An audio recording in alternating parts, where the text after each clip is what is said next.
नमस्कार दोस्तों, मैं हूं आपका दोस्त नवीन और आप सुन रहे हैं कहानी मेरी जुबानी दोस्तों। है तो दोस्तों, ये कहानी बहुत ही खौफनाक और डरावनी है। मेरा यकीन कीजिए, आपको भी अंदर तक डर लगेगा तो हेडफोन लगा लीजिए, कमरे की लाइट्स ऑफ कर लीजिए, क्योंकि यह वक्त हो रहा है डरने का। तो यह कहानी है धीरज नाम के लड़के की। धीरज जो कि दिल्ली में रहता है, लेकिन उसे दिल्ली में रहना ज्यादा पसंद नहीं है। वह पहले रहा करते थे दिल्ली के पास के ही एक शहर पलवल के। वहां पर उसके पिता रहा करते थे, सरकारी नौकरी किया करते थे। लगभग 12 से 13 साल पहले वो दिल्ली में आ गए। अब उनकी बदली हो गई थी, ट्रांसफर हो गई थी, तो अब धीरज को भी वहां पर आना था। यहां पर रहना उसे ज्यादा पसंद नहीं था। बचपन में अपना घर हुआ करता था। यहां पर एक फ्लैट में रहते हैं, और जो फ्लैट है वह भी काफी छोटा है। अब बड़े शहर में महंगाई भी तो ज्यादा होती है। अब उसके पिता की जो तनख्वाह थी, ठीक है, वो छोटे शहर में भी उतनी थी, यहां ट्रांसफर हो गई, वहां पर भी उतनी है। अब वहां खर्च काफी कम हुआ करता था। छोटे शहर में यह चीज होती है, दिल्ली में आ गई, यहां खर्च बहुत ज्यादा है, तो जो तनख्वाह है उसमें घर चलाना मुश्किल होता था। 12 साल लग गए। वह अपनी बदली करवाना चाहते थे। ट्रांसफर करवाने के लिए बड़े अधिकारियों से मिलते रहे, कोशिश करते रहे किसी तरह से वापस उसी जगह पहुंच जाएं जहां से हम आए हैं। वो पुश्तैनी उनका शहर था, वहां पर अच्छा घर बना हुआ था। पहले जहां उन्होंने घर बनाया था, इस जगह खेत हुआ करते थे, प्लॉट हुआ करते थे, तब उनका घर वहां होता था। अब जो धीरज था काफी खुश था कि वहां दोस्त थे। भले ही उसे साइकिल चलाकर काफी दूर जाना पड़ता था, लेकिन वहां उसके दोस्त थे, खुलकर खेला करते थे, अपने घर में रहा करते थे। यहाँ फ्लैट में रहना नीचे वाले से पूछना पड़ता है, ऊपर वाले से पूछना पड़ता है। भाई कुछ रिनोवेशन का काम करवाना हो फ्लैट में, वो भी पूछना पड़ता है। और 999 साल के लिए फ्लैट मिलता है। भाई 999 साल हो जाएंगे, जो बच्चे बच्चे होंगे उनके काम तो फ्लैट नहीं आएगा ना। तो ये धीरज काफी ज्यादा सोचा करता था। जो छोटा शहर था वहां उस तनख्वाह से काफी अच्छे से मौज मस्ती होती थी। दिल्ली में वैसी मौज मस्ती नहीं होती थी, खर्च ज्यादा हो जाता था। वापस बदली हो गई पलवल में। धीरज बहुत ज्यादा खुश। अब वो बड़ा हो गया था, अब वह कॉलेज में पढ़ता था, और यहाँ पर वापस अब उसी घर में आ गए। घर पहचान में आ रहा था, इलाका पहचान में नहीं आ रहा था। 12 सालों से वह घर बंद था। साल में उसके पिता 1-2 बार आया करते थे, सफाई करके चले जाया करते थे, इस आस में कि अगले साल बदली हो जाएगी तो यहाँ पर रहना शुरू कर देंगे। 12 साल निकल गए इस तरह से। पहले यहाँ प्लॉट थे, खाली जगह थी, ये घर अकेला था। यहाँ पर खाली खाली सा लगता था, चारों तरफ घर भर गए थे। अब पूरी तरह से एक मोहल्ला बनाया था यहाँ पर। और जब धीरज वहां पहुंचा तो उसे और भी ज्यादा अच्छा लगा कि अब तो सेफ्टी और भी ज्यादा हो गई है। पहले तो चारों तरफ हमें कटली तार लगानी पड़ती थी कि बाहर थोड़ा खतरा है, घर थोड़ा शहर से बाहर है। भाई शहर भी इस तरफ आ गया है, काफी प्लॉट खाली थे, काफी ज्यादा घर भी बने हुए थे। अब धीरज यहाँ रहना शुरू हो गया। उसके पिता भी यहाँ। अब सरकारी नौकरी से सुबह 9 बजे जाते, 5 बजे घर आ जाते, फिर सब्जी लेने निकल जाते। अब यहाँ पुराने दोस्त थे, शाम के वक्त दोस्तों के साथ घूमना, एक छोटा सा पैग लगाना, बाँस से पैग लगाकर कर आते थे। अब धीरज के माँ को पता नहीं चलता था, लेकिन धीरज को पता था पिताजी पैग लगा कर आए हैं। अब धीरज के लिए 100 या कुछ नोट दे देते थे जब पैग लगाया होता, ताकि तू चुप रहना, माँ को मत बताना, ज्यादा नहीं पीते थे। लेकिन छोटी सी बात भी छिपा पड़ती थी। धीरज को इससे पॉकेट मनी मिल जाती थी, उसका काम भी चलता था। 3-4 दिन वो यहाँ पर रहे। अब ये 2 मंजिला मकान था, नीचे 3 कमरे, ऊपर 2 कमरे। अब उसके ऊपर छत थी, वहां टंकी रखी थी, कुछ सरिये रखे थे, ईंट रखी थी, बजरी, रेत, इस तरह की चीज। जो कबाड़ थी वो छत पर रखी हुई थी। अब जो धीरज था, अब फ्लैट में तो घर के ऊपर जा नहीं सकते, फ्लैट है बिल्कुल छत पर जाना पड़ता था। लिफ्ट के जरिए ऊपर जाकर भी बहुत भीड़ होती थी, लोग बैठे होते आसमान को देखने के लिए। जैसे प्राइवेसी फ्लैट में नहीं होती थी, यहाँ प्राइवेसी थी। पूरी अपना घर है भाई, जहां बैठना है वहां बैठो। अब पिता भी बाहर है, माँ नीचे रसोई में काम करती रहती है, नई डिश बनाती रहती है। अब यहाँ कोई टेंशन नहीं होती। इसके बाद जो धीरज था, 3-4 दिन बाद अब यहाँ उसने कॉलेज में एडमिशन ले ली थी। वह 3rd ईयर में था, यहाँ 3rd ईयर करेगा। उसने सोचा था इसके बाद रात के लगभग 10 बजे किताब हाथ में पकड़ी हुई। उसने उसके बाद सीढ़ियां चढ़कर बिल्कुल छत पर ऊपर देख रहा कि वह, सर ये छोटे वक्त जब मैं छोटा था यहां हुआ करते थे वैसे ही वही है, ईंट वहां हुआ करती थी, आई वहीं पर है। अब कुछ चीजें मिस कर रहा था दिल्ली में, अब क्लास में पढ़ने वाली लड़कियां, कुछ दोस्त, उन चीजों को थोड़ा मिस कर रहा था। किताब को हाथ में पकड़ अब जैसे मोबाइल की लाइट थोड़ी सी मार रहा, थोड़ा पढ़ता, फिर सोचने लगता उसके बारे में जो क्लास में पढ़ाया जाता। इस तरह से वह छत पर थोड़ा टहल रहा था। तभी उसका ध्यान पड़ा कि उनका जो घर था ना उसके साथ लगता है एक और घर था, उसके ऊपर छोटी सी माउंटी थी। माउंटी होती है जब सीढ़ी नीचे से ऊपर जानी हो ना, उसके ऊपर नॉर्मल कमरा नहीं होता, वैसे ही बनाया होता है छत जैसा। उसके ऊपर उसे एक लड़की नजर आई, वो लड़की दूसरी तरफ थी, इस तरफ वो किताब को पकड़े हुए। पहले तो उसने इग्नोर कर दिया कि लड़की किया, ठीक है उस घर किया, भाई यहाँ कोई छेड़ना नहीं, फ्लैट में रहकर आया था, यहाँ प्राइवेसी है तो उसका फायदा उठाओ। किताब को पकड़े हुए उसने देखा वो लड़की, उस तरफ चेहरा नजर नहीं आ रहा, अंधेरा था, इस तरफ भी ज्यादा लाइट नहीं थी, तो कुछ देर ऐसे घूमता रहा। फिर उसने देखा कि 15-20 मिनट तक वो लड़की कॉर्नर में खड़ी, अब इधर माउंटी थी, दूसरी तरफ थोड़ा चढ़कर पीछे 2 कमरे की बनी हुई। ये पूरी तरह से जैसे अच्छा घर नहीं था, ऐसा लग रहा था कि इसे जैसे 990 पर 80 पर घर को बनाया गया। कई जगह पर जैसे सीमेंट का इस्तेमाल नहीं हुआ, हो सकता है और कमरा बनाना हो। अभी इतने कमरे बनाए, ऊपर तक बनाए छोड़ दिए थे, बाकी अभी बनाने थे आधे बनाकर।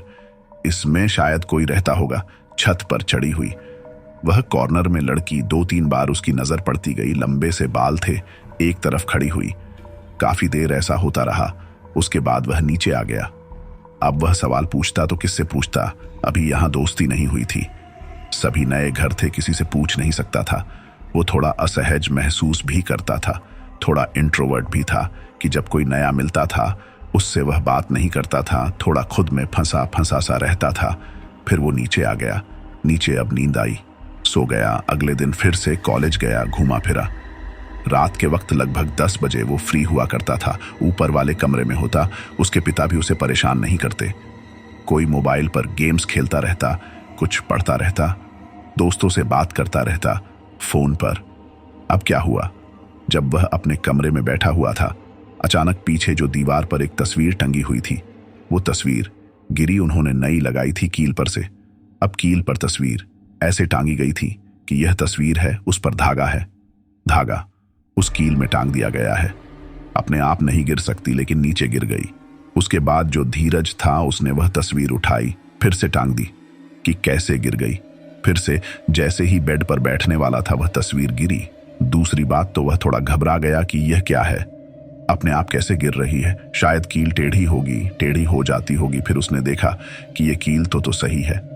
फिर उसने नीचे से हथौड़ी उठाई, अच्छे से मारी कील और अंदर की तरफ कर दी।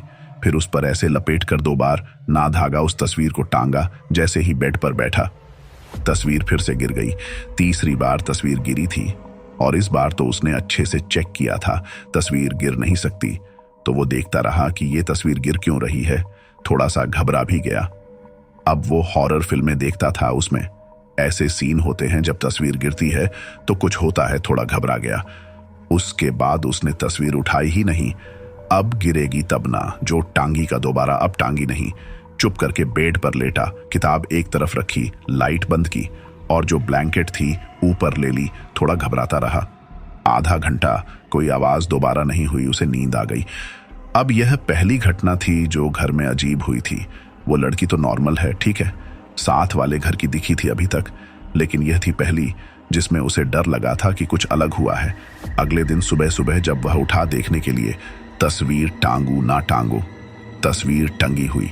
अब तस्वीर किल पर टंगी हुई थी। माँ नीचे से ऊपर नहीं आती, पिता भी नहीं आती। पिता तो आप सुबह सुबह बाहर सैर करने के लिए जाते हैं, 8 बजे वो उठता है। अब देखकर वह हैरान, तस्वीर टंगी कैसे? पहले तो रात को इतना ज्यादा डरा हुआ था, अब तस्वीर टंग गई और ज्यादा डर गया। फिर वह सोचने लगा, कहीं जो हुआ, जो सब कुछ हुआ, वो पूरा सपना ही तो नहीं था। हो सकता है, बिल्कुल। कभी कभी रात को सपना आता है तो ऐसा लगता है यह हुआ, सुबह बाद में थोड़ा सोचो फिर लगता है नहीं, सपना था तो यह भी सपना होगा ना, तो तस्वीर तो नीचे गिरी ही नहीं। सारा का सारा सपना था। मुस्कुराया चला गया कॉलेज, शाम को वापस आया, कुछ नए दोस्त बनाए, उनसे मिलने के लिए गया। 8 बजे वापस आ गया। अंधेरा हो गया था। माँ ने कहा खाना खा लो। उसने कहा आज भूख नहीं है। बाहर से कुछ खाकर आया था। तो 8 बजे ही वो अपने कमरे में बैठ गया। अमूमन नीचे कुछ टीवी देखता है पिता के साथ, फिर खाना खाता है। आज खाना नहीं खाया तो जल्दी ऊपर आ गया था। बेड पर बैठा, अब बार बार नजर तस्वीर पर जा रही, फिर थोड़ा घबरा जाता कि अब ना गिरे।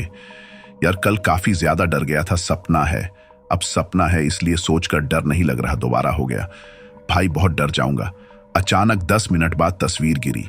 जैसे ही तस्वीर गिरी वो चिक कर उठा। अब जैसे ही उठा उसके बाद उसने ना तस्वीर उठाई ना कुछ किया, किताब पकड़ी, सीधा पहुंच गया छत पर। जैसे ही पहुंचा वह छत पर उसे सामने लड़की नजर आई। पहले तो थोड़ा घबराया हुआ था, उसकी सांस थोड़ी चढ़ी हुई। अब वो जो घर थे, ऐसे घर जुड़े हुए थे, ठीक है, ऐसे जुड़े हुए साथ में। अब यहां पर था धीरज और थोड़ा सा आगे दूर थी वो लड़की। ज्यादा दूर तो थी नहीं, करीब, बस अंधेरा था, शक्ल नजर नहीं आ रही। वहां एक गाना सा गुनगुना रही कोई, ये गाना उसे भी नहीं पता था, लेकिन ऐसा लग रहा था कि लड़कियां वहां खड़ी गाना गुनगुना रही हैं यहां पर। अब थोड़ा सा खुद को अच्छा दिखाने के लिए डरा हुआ था, काफी कहां पर आ रहा था, लेकिन किताब को नहीं पकड़ा। वैसे ही गाना गुनगुनाता हुआ एक तरफ खड़ा हो गया। अब उस तरफ देखकर वो जानना चाहता था ये लड़की कौन है। अब अंधेरा इतना ज्यादा भाई, कुछ नजर नहीं आ रहा। कुछ देर ऐसे ही करता रहा, फिर थोड़ा सा उधर गया, फिर कहने लगा यहाँ घर बिल्कुल नहीं बने हुए, कैसा एरिया है, बिल्कुल घर नहीं बने, इतना समय हो गया, हम तो यहाँ बहुत पुराने रहते हैं। उस लड़की ने कहा हाँ धीरे धीरे बन तो रहे हैं, पहले से तो अच्छे बन गए हैं, अब काफी ज्यादा सेफ है। लड़की ने जवाब दे दिया। उसने सवाल पूछा था, एक तरह से बोला था खुद को ही, लेकिन लड़की ने जवाब दे दिया तो बात चल पड़ी। अब उसके लिए अच्छा हो गया। पहले थोड़ा घबरा रहा था, फिर वो कहने लगा आपने नया घर खरीदा है या बनवाया है?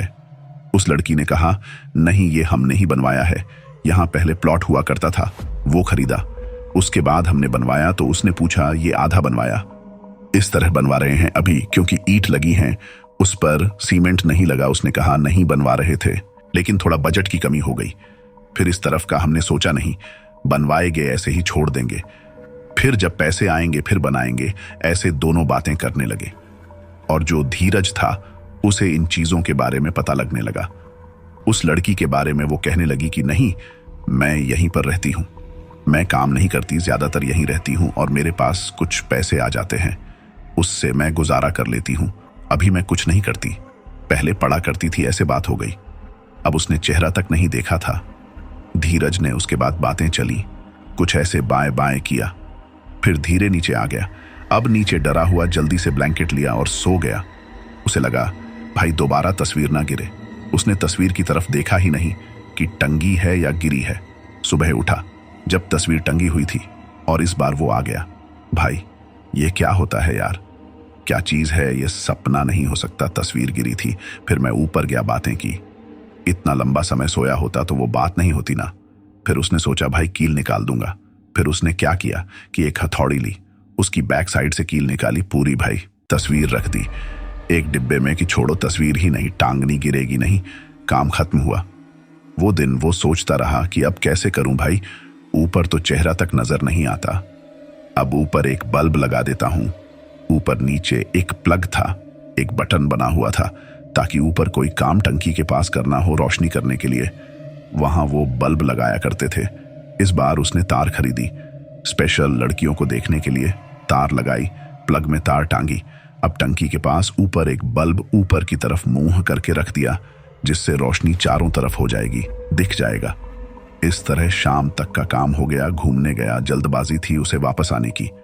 अब वह लड़की की आवाज उसे बहुत ज्यादा प्यारी लगी थी, उससे बात करनी थी। तो 8 बजे अब बाहर से खाना खाकर आया था, आज फिर से खाना नहीं खाया। पहुंच गया छत पर। अब लाइट जलाई, रोशनी काफी ज्यादा हो गई, लेकिन लड़की वहां मौजूद नहीं। उसके बाद कुछ घूमा, फिर नीचे आ गया। 9 बजे दोबारा चढ़ा नीचे, कोई तस्वीर नहीं गिरी क्योंकि टंगी ही नहीं थी। 9 बजे पहुंचा ऊपर तो लड़की एक तरफ, लड़की ने मुंह दूसरी तरफ किया हुआ। अब लड़की ने पहना हुआ था जैसे सूट सलवार जैसा, जैसे इंडियन सूट, वो साथ में दुपट्टा। अब जो दुपट्टा था उस लड़की ने सर ढाका हुआ बड़ी संस्कारी लग रही। अब इधर धीरज काफी ज्यादा खुश, वो देख रहा कि चमचम करता हुआ ये सूट है, काफी अच्छा लग रहा, लेकिन उसने सर ढका हुआ बड़ी संस्कारी है यार, बड़ी अच्छी लड़की लगती है। अब जो लड़के हैं ऐसे थोड़ा फिसल जाते हैं, तो वह थोड़ा सा फिसल गया। इसके बाद वह बात करना चाहता था, थोड़ा उस तरफ गया। वो कहने लगा, अब रात को क्या इस तरह से सूट पहनकर सोती हो सर, पर इस तरह से दुपट्टा रखकर ही रखती हो?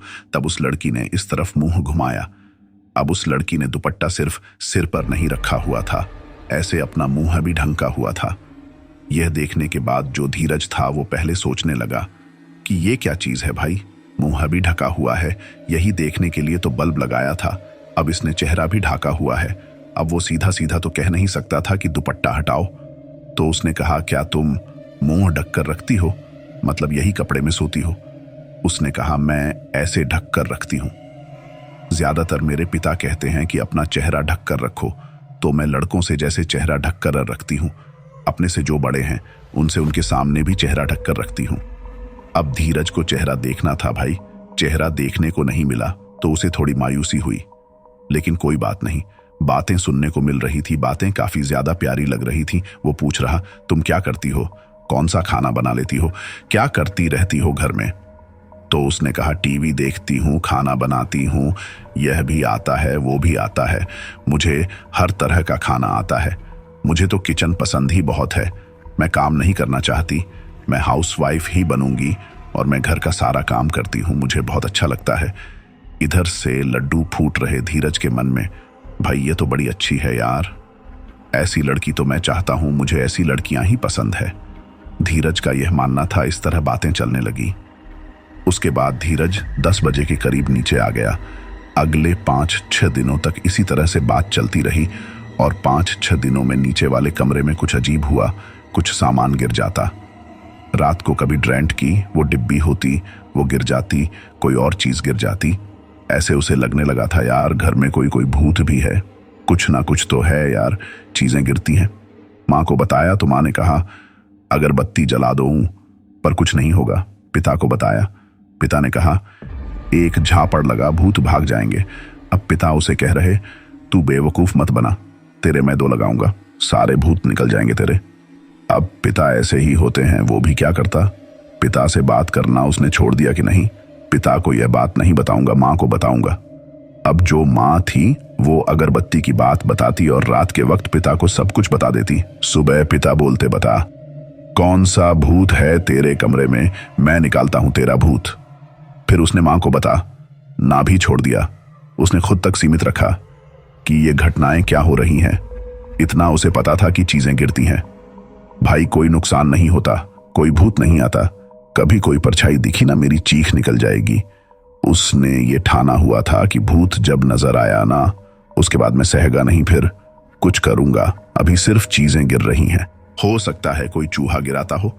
कुछ दिन ऐसे निकले, फिर वह छत पर जाता गया, कुछ बातें करता, कुछ चुटकुले सुनाता, कुछ मजाकिया बातें करता, कोई अपने मोबाइल पर वीडियो दिखाता उस तरफ, और वो लड़की चेहरा नहीं दिखाती, दुपट्टा ऐसे ढांक कर रखती, सूट पहना होता, हर बार रंग बिरंगा और दुपट्टा ऐसे अपना मुंह ढांके रखती। वो चेहरा देखना चाहता था, वह चेहरा दिखा नहीं रही। उसने बार बार कहा कि मैं तुम्हारा चेहरा देखना चाहता हूं, देखो तो सही। उसने कहा नहीं, मैं चेहरा नहीं दिखाऊंगी। इस तरह से उसने चेहरा नहीं दिखाया। अब जो धीरज था वह उसे थोड़ा पसंद करने लगा था।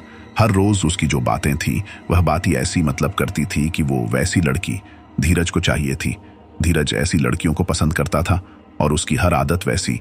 लगभग 15 से 20 दिन तक ऊपर वो लड़की दिखती रही। धीरज बातें करता रहा। 21वें दिन उस लड़की ने जो बताया, धीरज की चीख निकल गई। उस लड़की ने कहा, मैं चेहरा नहीं दिखा सकती, तुम्हें एक बात बताना चाहती हूं जो इतने दिनों से नहीं बताई। धीरज कहने लगा, बताओ। तो वो कहने लगी कि मैं तुम्हारे कमरे में आती हूं। धीरज की तब चीखने के लिए कब आती हो। फिर एकदम से लड्डू फूटे कि ये तो मेरे प्यार में पागल है, मेरे कमरे में आती है। फिर उसने कहा, अच्छा मुझे पसंद करती हो? तो उस लड़की ने कहा, पसंद नहीं करती, मैं तुम्हारे बारे में जानना चाहती हूँ, तुम अच्छे लड़के हो। फिर उसने कहा, कब मेरे कमरे में आती हो जब मैं बाहर गया होता हूं? उसने कहा, नहीं, जब तुम होते हो तुम्हें देखती हूं मैं। कई बार उसने कहा, तुम कब आती हो? अंदर से दरवाजा बंद होता है। उसने कहा, मुझे दरवाजे की जरूरत नहीं पड़ती, पता है ना, तुम्हारी तस्वीर गिरती है, तुम्हारा वह सामान गिरता है, वह गलती से मुझसे गिर जाता है, मैं भी क्या करूं, वहीं से तो गुजरना पड़ता है। धीरज सोचने लगा, भाई इसी से पता चीज गिरती है, तस्वीर की बात कैसे पता? फिर वो घबरा कर पूछने लगा, अच्छा तुम छिपी होती हो, कब आती हो? उसने कहा, दीवार के पार से। उसने कहा, दीवार के पार से कैसे? उसने कहा, मैं एक प्रेत हूं, प्रेत दीवारों के पार जा सकते हैं। पहले वह मुस्कुरा पड़ा कि मजाक कर रही हो, ये पागल हो क्या? फिर उसे लगा, यार पता तो इसे सब कुछ है। फिर उस लड़की ने कहा, तुम नीचे जाओ, तुम्हें दिखाती, लेकिन कि किसी को बताना मत, मैं तुम्हें नुकसान नहीं पहुंचा। आंगी धीरज को लगा मजा कर रही है, चलो मैं नीचे जाता हूं, चलो बाएं, फिर कल मिलते हैं, तुम अगर आना चाहती हो मेरे कमरे में आ जाना, दीवार की पार से। उसने कहा, ठीक है। धीरज गया, नीचे बैठा अपने बेड पे, उसके बाद लेट गया, दीवार की तरफ देखता रहा। चीजें हिलती हैं, गिरती हैं। भाई सच तो नहीं बोल रही? एक तो पहले से वो डरपोक था, अब उसे और ज्यादा डर लग रहा। अब वह कह रही थी, मैं प्रेत हूं, दीवारों के पार आती हूं। उसने ये भी कहा है मैं मिलने आऊंगी, अब क्या करें? एक तरफ ड्रेंट जो वो टेबल पर रखे हुए था वह गिरा, उसकी आंख के सामने। जैसे ही वह गिरा, उसकी सांस ऊपर कि भाई आ तो नहीं गई, और दीवार के सामने से निकलकर ऐसे दीवार को पार करती हुई खड़ी हो गई। उसने कदम ऐसे हिलाए नहीं जैसे ऐसे उड़ती हुई दीवार के पार से आकर सामने खड़ी हो गई। और वो चीखना चाहता था, मुंह खोला था, गले से आवाज नहीं निकली उसके वैसे ही। और सामने से वो कहने लगी, डरो मत, मैं नुकसान नहीं पहुंचा। उंगलियां कांप रही, आवाज नहीं निकल रही, और वह इतना घबरा गया कि बेहोश होने की कगार पर था। उसके सर से पसीना गिरने लगा, और एकदम से वो लड़की पीछे चली गई कि मैं डराना नहीं चाहती, मैं चली। यह कहकर वह पीछे चली गई। अब उस रात बुखार चढ़ गया था। धीरज को अगले दिन उसने पिता को बताने की कोशिश की, लेकिन पिता के झापड़ याद आए तो उसने कहा, नहीं बताऊंगा, मां को बताने का कोई फायदा नहीं, मां को बता बाद पिता तक आएगी मां। कुछ नहीं छुपाती पिता से धीरज। अब सोचता रहा, अब कॉलेज में बताऊं तो किसे बताऊं? दवाई खाई, उसने अगली रात छत पर नहीं गया, उसे डर था वो प्रेतनी अब पीछे पड़ेगी। 4-5 दिन कमरे की कोई चीज नहीं ली, वो छत पर नहीं गया, हिम्मत नहीं हुई। 5 दिनों में थोड़ी हिम्मत बढ़ी। उसने कहा था परेशान नहीं करूंगी, परेशान नहीं किया। अब 5 दिनों में हिम्मत भी जुटा ली थी। धीरज ने सीढ़ियां चढ़कर ऊपर गया। सीढ़ियां चढ़ रहा था, टांगे कांप रही थी, बार बार नीचे गिरने की हालत हो जाती उसकी। जैसे ही ऊपर गया, सामने लड़की को देखकर उसकी टांगे कांप रही। वो घबराया हुआ कोने में खड़ा, अब गले से आवाज तक नहीं निकल रही। और सामने से उस लड़की ने कहा, मुझे पता था तुम डर जाओगे, इसीलिए मैं बता नहीं रही थी, और अब तुम ऊपर क्यों आए हो? तो धीरज कहने लगा कि देखो, मुझे नुकसान मत पहुंचाना, मुझे मत मारना। उस लड़की ने कहा, नहीं, अगर डराना होता तो पहले ना डरा देती, और वैसे भी मैं डरावनी नहीं लगती, मैं ज्यादा डरावनी दिखती। नहीं, भले ही मैं एक प्रेतनी हूं। तब धीरज उसका चेहरा देखना तक नहीं चाहता था कि कोई सरप्राइज ना हो।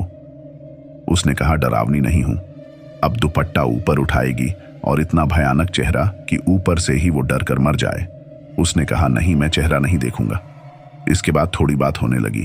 तुम कैसे मरी? उसने कहा, मैं पहले मर चुकी हूं, तब से मेरी प्रीत आत्मा यहां भटक रही है, और मैं यहां आसपास इस दीवार के पास ही रह सकती हूं, इसीलिए तुम्हारी दीवार के पास जाती हूं, उससे आगे नहीं जा सकती, मेरी हद यहीं पर है। धीरज उससे कुछ बात करने लगा। जैसे जैसे बातें चलने लगी, धीरज का डर कम होने लगा। उसने बार बार कहा, नुकसान नहीं पहुंचा, ऊंघे नहीं डराऊ, डराना होता पहले डरा देती। वो जब भी दीवार पार करती हूं, जो सामान पड़ा होता है वह गिर जाता है, यानी जब भी तुम्हारा सामान गिरे समझो मैं उस तरफ से आई हूं। और धीरज ने उससे वादा लिया, तुम कभी मेरे घर में नहीं आओगी। उसने कहा, वादा किया कभी उस दीवार को पार नहीं करूंगी, कोई सामान नहीं गिरने वाला। धीरज खुश। अगले 4-5 दिनों में कोई सामान नहीं गिरा। वो इस तरफ आती नहीं थी, सामान गिरता नहीं था, तो उसे डर कम लगने लगा। ऊपर जाता, उससे बात करता, उसका डर और कम होने लगा। एक प्रीता आत्मा से बात कर रहा हूं। अब उसे लग रहा था भाई प्रीता आत्मा को काबू कर सकता हूं, इससे कुछ करवा सकता हूं क्या। अब धीरे धीरे डर इतना कम हुआ। उस लड़की ने कहा, यहां आओ, मेरे घर के ऊपर आओ, देखो तुम्हें चीजें दिखाती हूं, यहां नीचे वाले कमरे दिखाती हूं। धीरज उस दिन दीवार फांद कर उस तरफ गया। जैसे ही उस तरफ गया, अब ये जो छत थी ना, नीचे कंक्रीट का बना हुआ। अब कंक्रीट के ऊपर भी मिट्टी डालकर ईंटें डाली जाती हैं। वो छत को थोड़ा मोटा किया जाता है। ये मोटी नहीं थी, ये सिंगल कंक्रीट की छत थी, सबसे ऊपर वाली। एक तरफ सरिया निकले हुए थे जैसे, ठीक है, तो वहां कई जगह ईंट निकली हुई थी। इस तरह वो एक कोने में गई। बाहर की तरफ सरिये थे, शायद इस तरफ अभी कमरा बनाना हो। बाद में उन्होंने तो वहां तक लेकर गई और बोली, यहां से नीचे उतरने का मुश्किल रास्ता है, देखो नीचे ईंट लगी है ना, अब यहां से ऊपर जड़ होता है, यहां से नीचे उतर होता है, तो तुम्हें यहां से नीचे उतरना होगा। देखो मैं तुम्हें उतर कर बताती। अब वो लड़की नीचे पैर फंसाकर वहां से धीरे धीरे कर हुई, नीचे उतरी। नीचे काफी ज्यादा अंधेरा था। अब उसने टॉर्च मारकर देखा, यहां पैर फंस सकते हैं। आगे एक लाइट थी, स्ट्रीट लाइट। वो स्ट्रीट लाइट नीचे थी, थोड़ी उससे लाइट इस तरफ पड़ती थी कि इधर वाली दीवार दिखती थी, नीचे वाला फर्श नजर नहीं आता था। उसने टॉर्च मारी कि नीचे, हाँ कुछ तो है, नीचे घोड़े पत्थर पड़े हैं, कुछ पड़ा है इस तरह से। अब वह नीचे उतरना चाहता था। अब नीचे उतरने का उसको पता नहीं लग रहा कि पांव कहां पर फंसाओ। वो लड़की कह रही है, यहां से नीचे उतरो, देखो नीचे, देखो नीचे। अब जैसे ही धीरज जैसे नीचे देख रहा, उस लड़की ने पीछे से दिया धक्का। जैसे ही पीछे से दिया धक्का, उसका हाथ एक सरिये में आ गया। सरिया जो बाहर निकला था, उसने सरिया पकड़ लिया और ऐसे लटक गया। वहां पर उस लड़की ने तो धक्का दिया था, वो नीचे गिरता। जैसे ही सरिया पकड़ा, उसको जैसे सब कुछ समझ आया, भैया यहां से गिराकर मार मार देगी मुझको। सरिया पकड़ा, दूसरा पकड़ा, पीछे आ गया, मां बहन की गालियां निकाली, वहां से अपने उस घर पर आ गया। उसके बाद वो लड़की वहां हंसती हुई उसे दिख रही थी, वो दुपट्टा उसके चेहरे पर, लेकिन वह हंस रही। अब धीरज आ गया नीचे। अब उसे बहुत ज्यादा घबराहट हो रही। अब उसे लग रहा कि यह मुझे परेशान करेगी जो इसने किया, इसके बाद भरोसा नहीं कर सकता। अब उसने ठान लिया, मुसीबत बढ़ सकती है। अब वह वापस इस जगह आएगी, कमरे के अंदर आने की कोशिश करेगी। उसने मां को बताया। मां ने कर लिया भरोसा। मां ने कहा यहां किसी को बताना होगा। पिता को मां ने कहा, कहां, नहीं बताऊंगी। अब कहां तो था, रात को बता देंगी, पता नहीं, लेकिन दिन की वक्त तक नहीं बताया था। तो धीरज ने उस दिन एक बाबा को घर में बुलाया, यह बात बताई। उन्होंने झाड़ फूक की, कुछ यहाँ की पास वाला वह घर। जब वो पड़ोसियों से पूछने लगे, दूध का दूध, पानी का पानी होगा। जो पता लगा धीरज को, उसकी आंखें खुली की खुली रह गई। मेंढक से भी ज्यादा बड़ी बड़ी आंखें निकल गई थी उसकी। वो इतनी बड़ी मुसीबत को छोटा समझ रहा था। फिर पता लगा उसे जो पास का घर था, वहां कोई लड़की नहीं रहती थी, 70 साल की बुढ़िया रहती थी। अब उसका जो पति था वह काफी समय पहले मर चुका था। तब वह घर बनवा रहे थे, कुछ 7 से 8 साल पहले। और जब घर बनवा रहे थे तब उसके पति की मौत हो गई। इतने ही पैसे थे, उसकी पेंशन थी, जो सरकारी नौकरी उसका पति करता था, उसकी पेंशन उसे भी आधी मिलने लगी थी। उससे वो घर तो नहीं बनवा सकती थी। अब आगे घर क्या बनवाना। अब वो आधा घर था, वो यहाँ ऐसे ही रह रहती थी।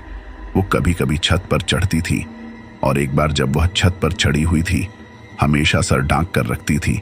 पुराने जमाने की थी, पुराने पुराने सूट पहना करती थी। वो बुढ़िया थी, इसीलिए सर ढकती थी, जैसा कि रिवाज था, उसने हमेशा सीखा था। उसके पति ने कहा था मुंह ढक कर रखना है, तो मुंह ढक कर रखती थी। छत पर चढ़ी थी, ऊपर से उस सरिये के सारे नीचे उतरना चाहती थी। उसे चक्कर आ गया कि वहां से गिरी नीचे। अब नीचे का जो फर्श था ना, वो भी पूरी तरह से बनाया नहीं था। वहां भी कुछ सरिये थे, जो बीच में एक पिल्लर होता है ना, नीचे से पिल्लर निकला, वहां छत को जुड़ा हुआ, और छत से निकलकर सरिये बाहर की तरफ आए, और वो सीधा उस सरिये के बीच में गिरी थी। पेट के आर पर सरिये हो गए, और वो बुढ़िया वहीं पर मरी थी। और कहते हैं तब से उसकी प्रेत आत्मा वहां पर नजर आती है। अब जब वह मरी थी, उसके बाद से यह घर में तो रहते नहीं थे। धीरज उसके पिता अभी आए थे, तो अभी वह प्रीत आत्मा दिखनी शुरू हुई थी, और जिसे वह लड़की समझ रहा था, प्यारी आवाज वाली, वो 60-70 साल की बुढ़िया थी जो उसे वैसे ही मारना चाहती थी जैसे वो मरी थे। क्यों? यह शायद एक सवाल रहेगा, लेकिन आप समझ सकते हैं प्रेता आत्मा कैसे क्या चाहती है। जैसा उसके साथ हुआ है वैसा बाकियों के साथ हो। इसके बाद उन्होंने उस घर में पूजा पाठ करवाया। वह घर पड़ोसी कुछ मिलकर वो ताला वाला खुलवाया, वहां पर पूजा पाठ करवाया। वो पूजा पाठ के बाद वो बुढ़िया दिखना बंद हुई, उसकी प्रेत आत्मा दिखनी बंद हुई। और जो धीरज था उसने ऊपर वाला कमरा छोड़ दिया। भाई मैं नीचे रहूंगा, मैं नहीं ऊपर जाने वाला। तो धीरज नीचे रहने लगा, लेकिन घर में कभी कोई सामान नहीं हिला, यानी वैसी प्रेता आत्मा वाली कोई चीज डरावनी घर में दोबारा नहीं हुई। और जैसा कि मैंने आपको कहा था, कई भूत प्रेत की कहानियों में हम कंफ्यूज हो जाते हैं कि वो प्रेत आत्मा क्या चाहती थी। वो डराना चाहती थी। डराकर क्या मिला? बाबा जी का ठुल्लू। अब इस कहानी में आप समझ सकते हैं, जैसा उसके साथ हुआ वो वैसा करना चाहती थी, लेकिन इतनी आसानी से ये किया नहीं जा सकता था। तो उसे झांसे में लेकर उसी जगह लेकर गई जहां से गिरकर वह मरी थी। और अगर धीरज उस सरिये को ना पकड़ता, भाई पीछे से हल्का धक्का जरूर दे दिया था और वह भी उसी सरिये में फंसकर मरता। वो बुढ़िया भी तीसरे दिन लोगों को पता लगा था कि वो वहां सरिये में फंसकर मर चुकी है। चीख नहीं पाई थी क्योंकि सरिया आर पार हो गए थे फेफड़े के भी।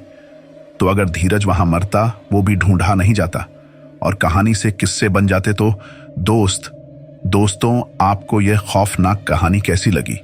प्लीज कमेंट्स में जरूर बताएं और प्लीज कमेंट्स जरूर किया करें ताकि मैं समझ पाऊं आप क्या चाहते हैं, कहानियों को किस रूप में सुनना चाहते हैं, और आपसे कुछ बात करने का मौका भी मिल जाता है। मैं आपकी कमेंट्स पढ़ने की पूरी कोशिश करता हूं। जितनी कमेंट्स आपकी आती हैं मैं ट्राई करता हूं कि सबको पढ़ूं, समझने की कोशिश करूं आप क्या चाहते हैं। और भले ही मैं रिप्लाई नहीं कर पाता क्योंकि कमेंट्स संख्या में काफी ज्यादा आती है, तो मैं ज्यादा कोशिश करता हूं समय का उपयोग ऐसे करूं कि मैं कमेंट पढ़ूं। हर एक कमेंट पर मैं नजर डालने की कोशिश करता हूं। तो आप कमेंट कीजिए, मैं उसे पढ़ूंगा। अगर उसमें मुझे कुछ अच्छा लगा, कुछ सुझाव मेरे चैनल के लिए, तो मैं उसे मानने की भी कोशिश करूंगा। और अगर आप इस चैनल पर नए हैं तो हमारे इस चैनल को सब्सक्राइब कर लें। यहाँ पर आपको मिलती है डरावनी और खौफनाक भूतिया कहानियां। इसी के साथ हम कुछ रहस्यों से पर्दा उठाने की कोशिश भी करते हैं। तो मिलते हैं अगली वीडियो में। धन्यवाद।